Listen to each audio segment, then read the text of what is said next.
Te dou muitas graças, Senhor, pela Tua presença neste lugar, nos nossos corações, por este momento que tivemos, Senhor Jesus, de frontalidade e de honestidade, Senhor, com os irmãos. Pai Santo, Tu sanas a terra quando há, Senhor Jesus, arrependimento, quando há perdão, Senhor Jesus. Vemos como os corações são restaurados, como as relações são reconstituídas, Senhor Jesus. Te damos muitas graças pelo Teu Espírito Santo, Senhor, que nos aproxima, que nos faz mais perto, Senhor Jesus, de termos essa comunhão pessoal, Senhor Jesus, contigo, a cada dia, Senhor Jesus. Um dia mais queremos agarrar a cruz e morrer, Senhor, à nossa vontade, à nossa carnalidade, à nossa vã maneira de viver, Senhor Jesus, que sem Ti, Senhor, estamos perdidos, cegos, Senhor, e só em Ti, Senhor Jesus, temos salvação, Pai Santo. Graças pela Tua salvação, graças pelo chamado que fizeste às nossas vidas, Senhor, pelo resgate que tiveste, Senhor, às nossas almas, Senhor Jesus. Estamos eternamente gratos, Senhor Jesus, e queremos, Senhor, nesta hora, preparar os nossos corações, Senhor Jesus, para que possas falar, que a Tua palavra possa penetrar até o mais íntimo e profundo, segundo cada necessidade, Senhor Jesus, e que possas, Senhor, dar motivação e possas, Senhor Jesus, trazer luz em todas as áreas escuras e trevas, Senhor Jesus, onde há dúvida, possas trazer certeza e revelação, verdade, Senhor. Bendiz esta igreja, bendiz cada membro aqui presente, Senhor Jesus, os que nos ouvem pelos meios de comunicação, média, Senhor Jesus, famílias aqui constituídas, Pai Santo, homens que estão aqui, Senhor, dando o seu melhor também para serem transformados, e mulheres, Senhor. Graças pelas suas vidas, os abençoo, em nome de Jesus. Graças te damos, Pai, em nome de Jesus. Amém e amém. A palavra que o Senhor me deu, e vou tentar ao máximo resumi-la, porque senti-me um pouco angustiado enquanto buscava a palavra. E vou-te explicar porquê. Porque o Senhor põe em nós um desejo, como filhos de Deus, a mim pessoalmente, e creio que à igreja em geral, que é de ser santos. E é algo controverso, porque quando falamos em santidade, tocamos em pontos de onde a nossa natureza contorce, a nossa carnalidade vem ao de cima.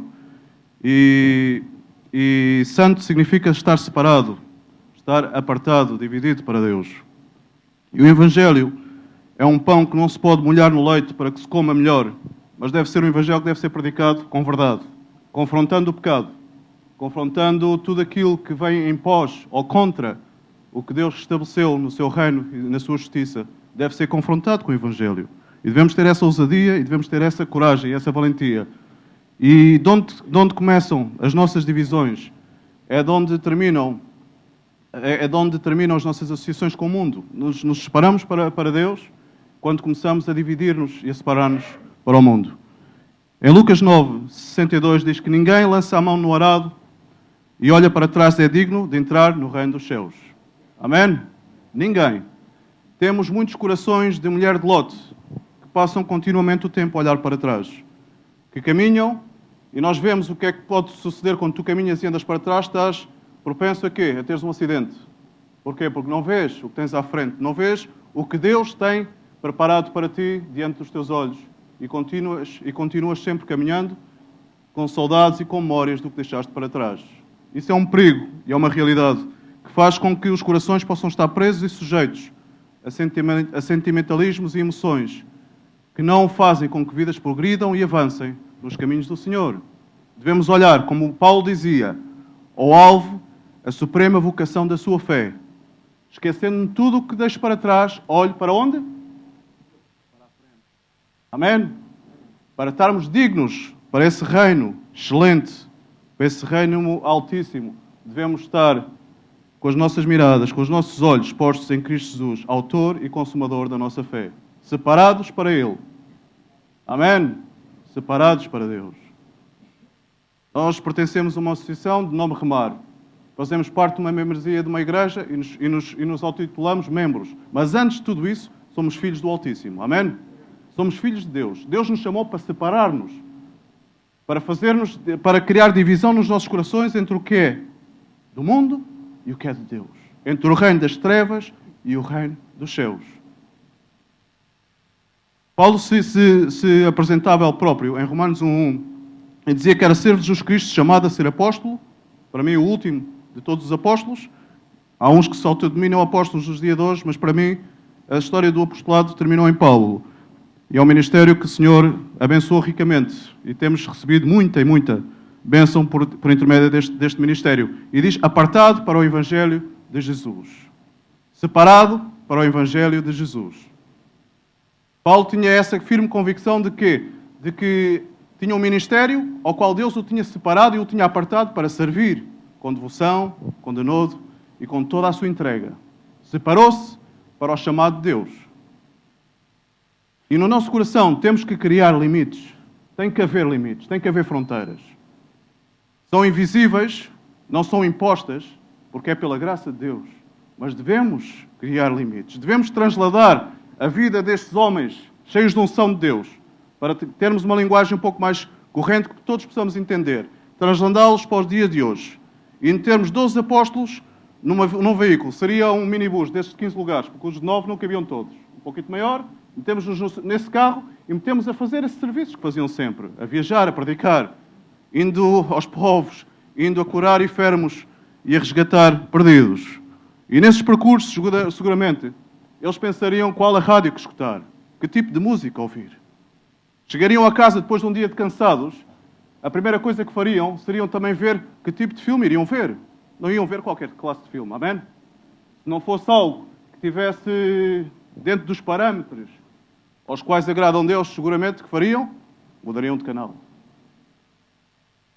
São coisas simples, básicas, mas que nos separam, nos fazem especiais.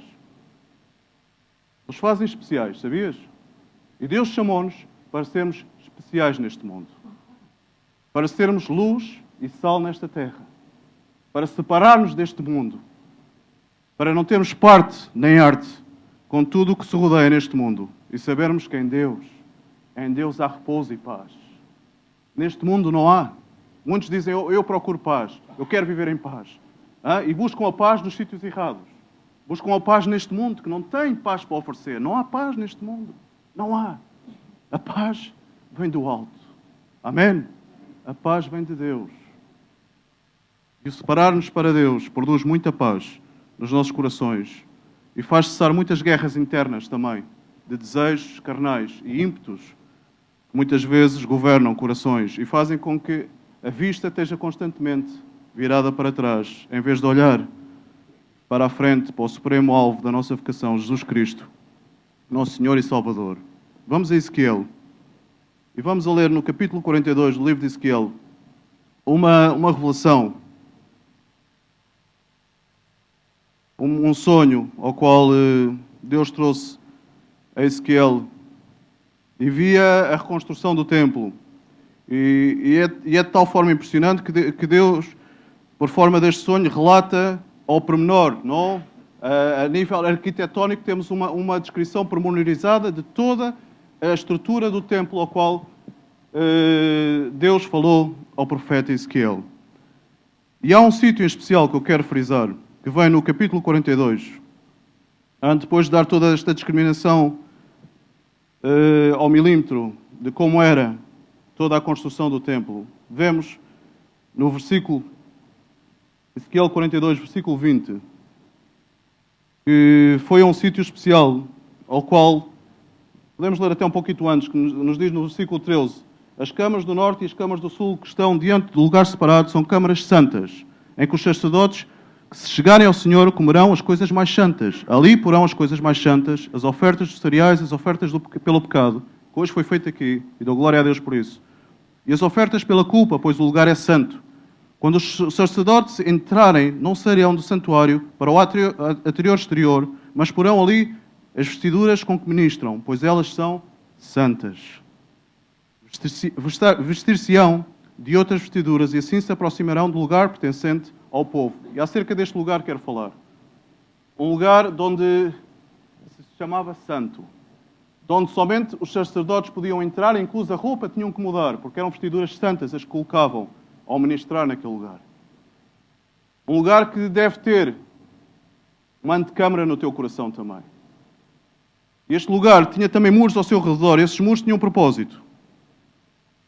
No versículo 20 diz que mediu pelos 4 lados e havia um muro em redor de 500 côvados de comprimento e de 500 de largura para fazer separação entre o que é santo e profano. Havia uma separação, haveria uma fronteira e um limite, ao qual trazia uma separação dentro do templo de Deus. Temos uma clarificação, que já todos creio que temos bem claro, que hoje em dia sabemos e temos essa consciência, essa convicção que somos templo de Deus. Amém? Somos templo de Deus.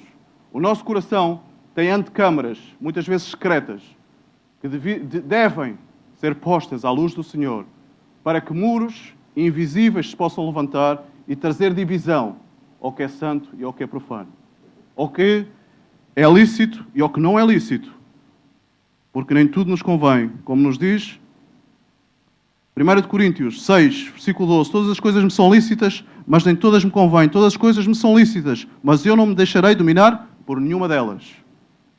Amém? Nos é lícito fazer tudo nesta vida, mas devemos saber quais são os limites e quais são os muros que não devemos ultrapassar. Devemos ter bem claro que o Senhor nos pede claramente para que sejamos santos como Ele é santo. E diz que sem santidade ninguém verá a glória de Deus. Ninguém. Não há outro caminho para vermos ao Senhor se não é o caminho da santidade. De morrer a cada dia. Não interessa o dia que decidiste aceitar a Jesus, foi um dia importante. Decidiste morrer à tua maneira de viver e decidiste abraçar a Cristo Jesus como teu Senhor e Salvador. Importante dia, mas o morrer é a cada dia. Amém? O morrer é a cada dia. Essa morte ficou para trás. Foi um dia glorioso. Foi um dia que deste um passo de fé e a salvação deu entrada no teu coração. Mas a morte é a cada dia. A cada dia temos que saber morrer. A palavra de Deus diz que se o grão de trigo não cai à terra e não morre, não poderá dar fruto. Não há fruto. É infrutífero. Se não há morte. Se não há um caminhar de desejar morrer e ver mais o trabalho de Deus em cada um de nós. Amém? Diz um pouquinho mais adiante, no mesmo capítulo de Coríntios, porque não te deves deixar de dominar por nenhuma destas coisas que te são lícitas. E o que diz é que fugi destas coisas. Fugi da prostituição, do pecado que o homem comete fora do corpo, mas que se prostitui, peca contra o seu próprio corpo. Ou não sabeis que o nosso corpo é santuário do Espírito Santo, como tínhamos falado há pouco, que habita em vós, proveniente de Deus. Não só em vós mesmos, fostes comprados por bom preço. Glorificai a Deus nos vossos corpos e no vosso espírito, os quais pertencem a Deus. Amém? Glorificai a Deus. Não busques a desculpa de que a carnalidade é um obstáculo, porque Deus dá um caminho mais excelente, que é morreres a essa carnalidade. Que é cada dia dares um passo de morte e um passo de vida em Cristo Jesus. Quando mais morro eu, mais me aproximo a quem? A Deus, ao meu Salvador. Voltamos a Ezequiel. E quando vimos que havia então este muro que dividia o santo e o profano, vemos então que Deus leva Ezequiel a uma visão que quero e tenho todo o desejo no meu coração que se faça real nos nossos corações.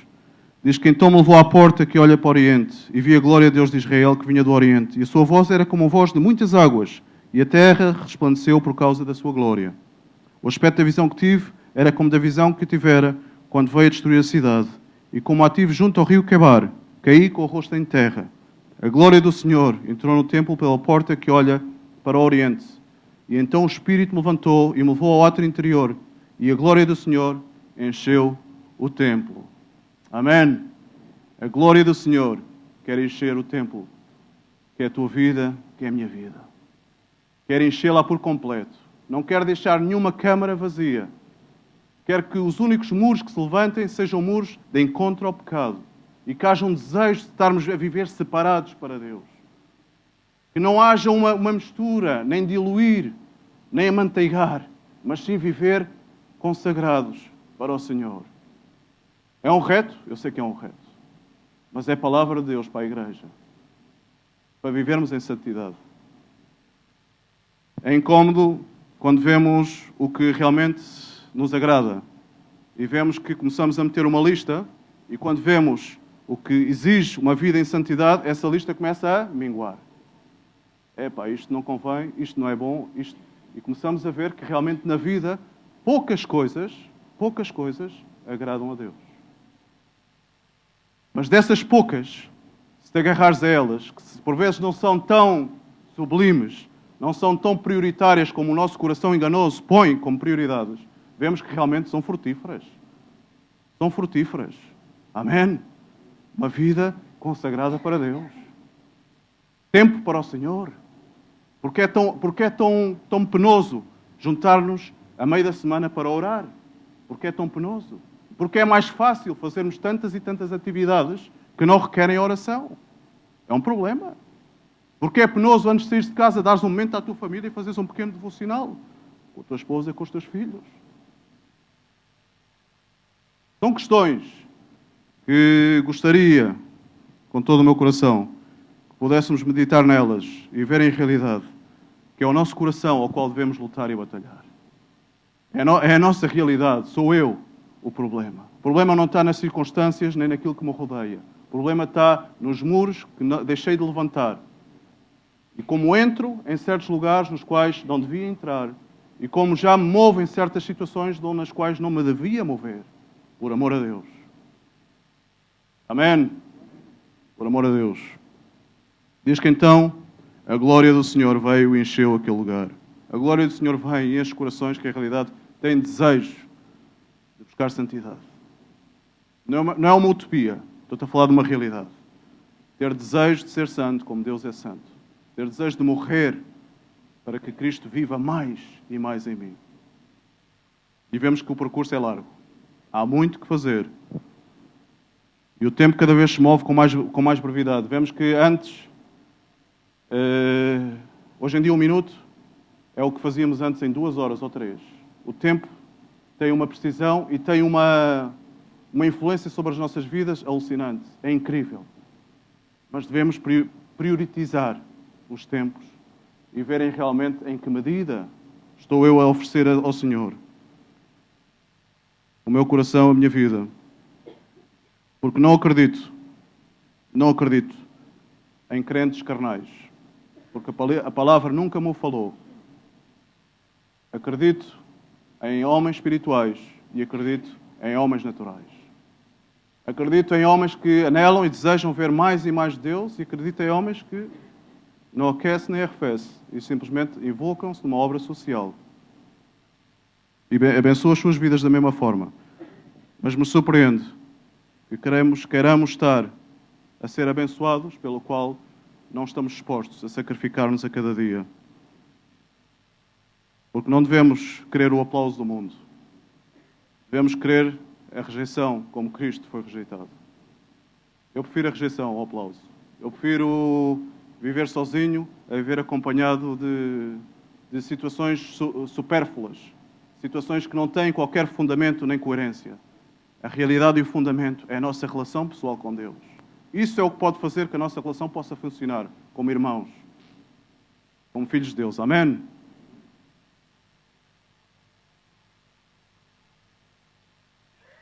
Vamos a ler em Lucas, porque realmente há uma separação. E Deus ama-nos a todos por igual. Lucas 12. Vai ser apertado de tempo, mas vou tentar ao máximo esticar-me. Lucas 12, versículo 51 ao 53, diz a palavra de Deus.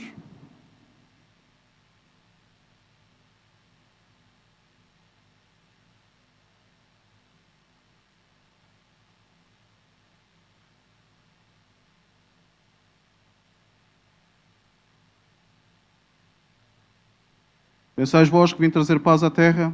Não vos digo, mas antes dissensão, divisão e separação, diz o Senhor. Daqui em diante estarão 5 divididos numa casa, e 3 contra 2, e 2 contra 3.